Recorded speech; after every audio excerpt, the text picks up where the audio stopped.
আউযুবিল্লাহি মিনাশ শাইতানির রাজিম। বিসমিল্লাহির রহমানির রহিম। কোরআন বোঝার মূল নীতি। কোরআন মানবজাতির জন্য আল্লাহ তাআলার সর্বশেষ চূড়ান্ত বাণী। এটি এমন এক কিতাব যা মানুষকে তার জীবন পরিচালনা করবার জন্য পূর্ণাঙ্গ দিক নির্দেশনা দেয়।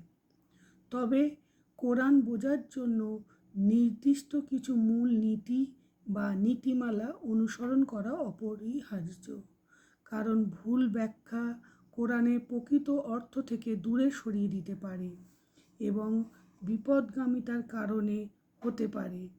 এখানে কোরআন বোঝার গুরুত্বপূর্ণ কিছু মূল নীতি বর্ণনা করা হলো। নিয়তের বিশুদ্ধতা। কোরআন বোঝার প্রথম ও প্রধান শর্ত হলো পাঠকের নিয়ত বিশুদ্ধ হওয়া। কোরআন বোঝার ক্ষেত্রে উদ্দেশ্য হওয়া উচিত সঠিক পথের অনুসন্ধান এবং আল্লাহর সন্তুষ্টি অর্জন। জ্ঞান অর্জনকে আত্মপ্রচার কিংবা বিতর্কের হাতিয়ার বানানো কখনোই গ্রহণযোগ্য নয়। নিয়ত যদি নিরপেক্ষ ও সৎ না হয়, তবে তার মাধ্যমে সঠিক পথ পাওয়া যায় না। হাদিসে এসেছে, আল্লাহর রাসূল সাল্লাম বলেছেন, নিশ্চয়ই সকল কাজ নিয়তের ওপর নির্ভরশীল। প্রত্যেক ব্যক্তি তাই পায় যা নিয়ত সে করে। বুখারী 1, মুসলিম 1907। তাই সব কিছুর আগে আমাদের জন্য জরুরি হলো নিয়তকে পরিশুদ্ধ করে নেওয়া। আর এই বিশুদ্ধতা অর্জনের কয়েকটি পথ অবলম্বন করা যেতে পারে। কোরআন পাঠ শুরু করার আগে ও পাঠ চলাকালে আল্লাহকে স্মরণ করা এবং তার সন্তুষ্টি অর্জনের জন্য দৃঢ় সংকল্পবদ্ধ হওয়া। নিজের নিয়তকে যাচাই করা যেন এতে কোনো দুনিয়াবি উদ্দেশ্য বা অন্যের প্রশংসা লাভের আশা না থাকে। নিয়তে যদি কোনো ভুল উদ্দেশ্য মিশে যায়, তবে তওবা করে আল্লাহর কাছে ক্ষমা চাওয়া এবং নিয়ত সংশোধন করে নেওয়া। কোরআনের মাধ্যমে কোরআন বোঝা। কোরআন নিজেই নিজের ব্যাখ্যা প্রদান করেছে। একটি আয়াতের অর্থ বোঝার জন্য কোরআনের অন্য আয়াতগুলো পর্যালোচনা করা উচিত, কারণ কোরআনে কোনো একটি আয়াতের অর্থ স্পষ্ট হলে অনেক সময় দেখা যায় কোরআনের অন্য জায়গায় সেই বিষয় বিস্তারিত ব্যাখ্যা রয়েছে। যেমন সূরা ফাতিহা 7 নম্বর আয়াতে বলা হয়েছে, আমাদের সঠিক পথ দেখাও তাদের পথ যাদের ওপর তুমি অনুগ্রহ করেছ। এখানে অনুগ্রহ প্রাপ্ত কারা, তাদের পরিচয় নেই। সেটা আমরা খুঁজে পাই সূরা নিসার 69 নম্বর আয়াতে। যারা আল্লাহ রাসূলের কথা মতো চলে তারা থাকবে নবী, সিদ্দিক, শহীদ এবং নেককার লোকেদের সঙ্গে, যাদের ওপর আল্লাহ অনুগ্রহ করেছেন। বন্ধু হিসেবে তারা অত্যন্ত চমৎকার। সুতরাং পরিপূর্ণভাবে কোরআন বোঝার জন্য একই বিষয় কোরআনের অন্য জায়গায় কী এসেছে সেদিকে সতর্কভাবে খেয়াল রাখা উচিত। 3. রাসূলুল্লাহ সাল্লামের সুন্নাহর অনুসরণ।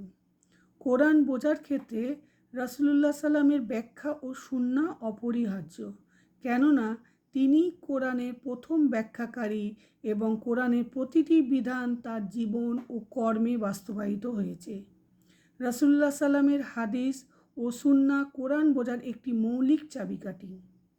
হাদিস ও সুন্নাহ মূলত কোরআনেরই ব্যাখ্যা। কোরআন অনেক ক্ষেত্রে সারসংক্ষেপ আকারে দিক নির্দেশনা দিয়েছে, আর সেই নির্দেশনাগুলোর বিশদ ব্যাখ্যা হাদিস ও সুন্নাহর মাধ্যমে পাওয়া যায়। উদাহরণস্বরূপ, নামাজ আদায় নির্দেশ দিয়েছে কোরআন, তবে কিভাবে নামাজ আদায় করতে হবে রাসূলুল্লাহ সাল্লাম তার সুন্নাহর মাধ্যমে তা শিখিয়েছেন। একইভাবে রমাদানে রোজা, জাকাত, হজ সহ ইসলামের অন্যান্য বিধানের বিশদ ব্যাখ্যা পাওয়া যায় সুন্নাহতে। আল্লাহ তাআলা বলেন, আমি তোমার কাছে পাঠিয়েছি মানুষের আসল দায়িত্ব স্মরণ করিয়ে দেওয়ায় এই পয়গাম, যাতে মানব জাতির উদ্দেশ্যে যা নাজিল করা হয়েছে সেগুলো তুমি তাদের সামনে স্পষ্ট করে দিতে পারো। এই আয়াত থেকে স্পষ্ট হয় রাসূলুল্লাহ সাল্লামের দায়িত্ব শুধু কোরআন প্রচার করা নয়, বরং এর সঠিক ব্যাখ্যা ও বাস্তবায়ন তার দায়িত্বের অন্তর্ভুক্ত। 4. সাহাবীদের ব্যাখ্যা গ্রহণ করা। রাসূলুল্লাহ সাল্লামের সাহাবীরা ছিলেন কোরআনের প্রথম ও প্রত্যক্ষ শিক্ষার্থী। তারা রাসূলুল্লাহ সাল্লামের কাছ থেকে সরাসরি কোরআনের ব্যাখ্যা শিখেছেন। কোরআনে নাজিল হওয়ার প্রতিটি প্রেক্ষাপট সম্পর্কে জানতেন তারা। সুতরাং তাদের ব্যাখ্যা ও বিশ্লেষণ কোরআন বোঝার ক্ষেত্রে অত্যন্ত গুরুত্বপূর্ণ। সাহাবীরা কোরআন বোঝার প্রতি ছিলেন খুবই মনোযোগী। ওহী নাজিল হতে না হতেই তারা ছুটে যেতেন আল্লাহর রাসূলের কাছে। প্রতিটি আয়াতের অর্থ, ব্যাখ্যা ও প্রয়োগ সম্পর্কে ভালো মতো জেনে নিতেন। কোরআনের প্রতিটি শব্দ ও তৎসংক্রান্ত নির্দেশনা গেঁথে যেত তাদের হৃদয়, আর তাদের জীবনেও দেখা যেত এই মহান জ্ঞানের প্রতিফলন। সুতরাং যেভাবে কোরআন নাজিল হয়েছে ঠিক সেভাবে বুঝতে চাইলে আমাদেরকে সাহাবায়ে কেরামার ব্যাখ্যা বিশ্লেষণে চোখ রাখতে হবে। 5. শানে নুজুল বা নাজিলের প্রেক্ষাপট জানা। কোরআনের বহু আয়াত নির্দিষ্ট প্রেক্ষাপটে নাজিল হয়েছে।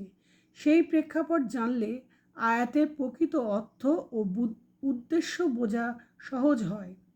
শানে নুজুলের জ্ঞান ছাড়া আয়াতের মর্মার্থ বোঝা কঠিন। বিষয়টা উদাহরণের মাধ্যমে বেশ স্পষ্ট হবে। সূরা মুজাদালার 1 নম্বর আয়াতটি দেখুন। আল্লাহ সেই মহিলার কথা ভালোভাবে শুনেছেন যে তার স্বামীর ব্যাপারে তোমার সঙ্গে তর্ক করছিল আর আল্লাহর কাছে নালিশ পেশ করছিল। আল্লাহ তোমাদের দুজনেরই কথা শুনেছেন।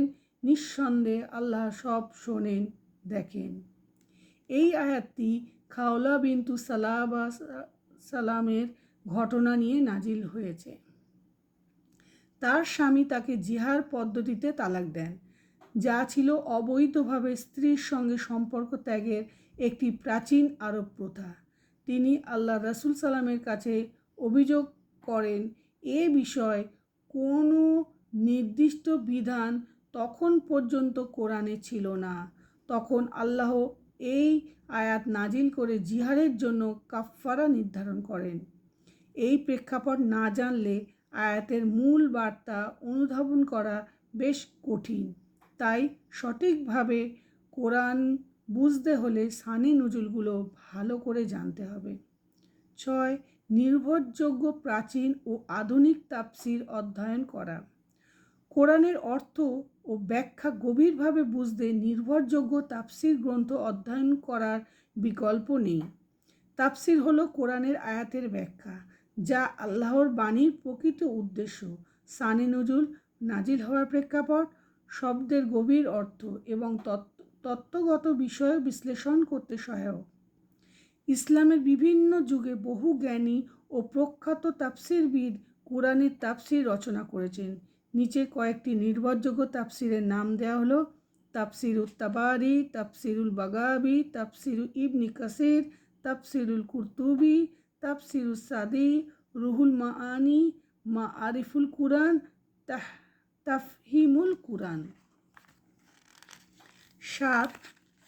আরবি ভাষার গভীর জ্ঞান। কোরআন নাজিল হয়েছে আরবি ভাষায়, তাই এর গভীরতা বোঝার জন্য আরবি ভাষার বিশুদ্ধ জ্ঞান খুবই জরুরি। আরবি ব্যাকরণ, শব্দের গঠন, শব্দার্থ এবং সাহিত্য অলঙ্কার বুঝতে পারা কোরআনের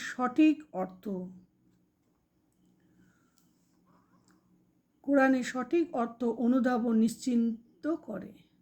কারণ কোরআনে ব্যবহৃত হওয়া প্রতিটি শব্দ, বাক্যের গঠন, উপমা এবং কাব্যিক শৈলী বিশেষভাবে নির্দিষ্ট অর্থ বহন করে। এই কারণে কোরআনের সঠিক ব্যাখ্যা বুঝতে আরবি ভাষার বিশুদ্ধ জ্ঞান অর্জন করা অত্যাবশ্যক।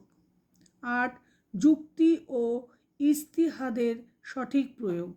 কোরআন বোঝার ক্ষেত্রে যুক্তি ও ইজতিহাদ ব্যবহার করা যেতে পারে, তবে তা অবশ্যই ইসলামের মূল নীতির সাথে সামঞ্জস্যপূর্ণ হতে হবে। নিজের মতামত বা মন গড়া ব্যাখ্যা কখনোই গ্রহণযোগ্য নয়। আল্লাহ তাআলা বলেছেন, ও গণমানুষ, যারা ঈমান এনেছে, তোমরা আল্লাহর আনুগত্য করো আর আনুগত্য করো তার রাসূল ও তোমাদের কর্তৃত্বশালীদের। আর কোনো বিষয় মতবিরোধে জড়িয়ে পড়লে বিষয়টি আল্লাহ ও তার রাসূলের কাছে পেশ করো। যদি আল্লাহ ও পরকালের ওপর তোমাদের ঈমান থাকে এটিই ব্যাখ্যা বিশ্লেষণের সবচেয়ে কল্যাণকর ও সুন্দর পদ্ধতি। সূরা নিসা 4 নম্বর 59 নম্বর আয়াত। এই আয়াত অনুসারে বোঝা গেল কোনো বিষয় সমাধান পাওয়ার জন্য প্রথমে দেখতে হবে কোরআন, তাতে পাওয়া না গেলে দেখতে হবে নবীজি সুন্নাহ, তাতে পাওয়া না গেলে আলিমদের কাছে তা উপস্থাপন করতে হবে। এর পরের ধাপ হলো কোরআন সুন্নাহর মূল নীতি অনুযায়ী নিজের যুক্তি ও ইস্তিহাদ পেশ করা। 9. কোরআনের সর্বজনীন বার্তা বোঝা। কোরআন একটি নির্দিষ্ট জাতি বা সময়ের জন্য নয়, এটি সকল যুগ, সকল জাতি এবং সকল মানুষের জন্য। তাই কোরআন বোঝার জন্য আমাদেরকে এক সর্বজনীন বার্তাকে সামনে রেখেই অধ্যয়ন করতে হবে। কোরআন আল্লাহর পক্ষ থেকে মানব জাতির জন্য একটি মহামূল্যবান সম্পদ। এটি বোঝার জন্য শুদ্ধ নিয়ত, সঠিক জ্ঞান এবং নির্ভরযোগ্য পদ্ধতির প্রয়োজন। কোরআনে গভীরতা উপলব্ধি করতে হলে এর প্রতিটি শব্দ, বাক্য এবং বার্তাকে গভীরভাবে বুঝতে হবে। যদি আমরা সঠিক নিয়ম মেনে কোরআন অধ্যয়ন করি, তবে এটি আমাদের জীবনের প্রতিটি ক্ষেত্রে আলোর পথ দেখাবে এবং আখিরাতে সফলতা অর্জনের পথ সুগম করবে। আজকের যেটুকুনি পড়লাম ভূমিকা ছিল কোরআন বোঝার মূল নীতি। ইনশাআল্লাহ যা আছে আস্তে আস্তে পড়ে গিয়ে তারপরে আমাদের পরবর্তী সূরা ফাতিহা থেকে সূরা নাস অবধি আমরা পড়ব ইনশাআল্লাহ। কোনো যদি ভুল ত্রুটি গোনাগাতা হয়ে যায় আল্লাহ মাফ করে দিক আমাদের, এবং আপনারাও ক্ষমার দৃষ্টিতে দেখবেন। চ্যানেলটি সাবস্ক্রাইব করে পাশে থাকবেন। ভালো লাগলে একটা শেয়ার করবেন। আসসালামু আলাইকুম।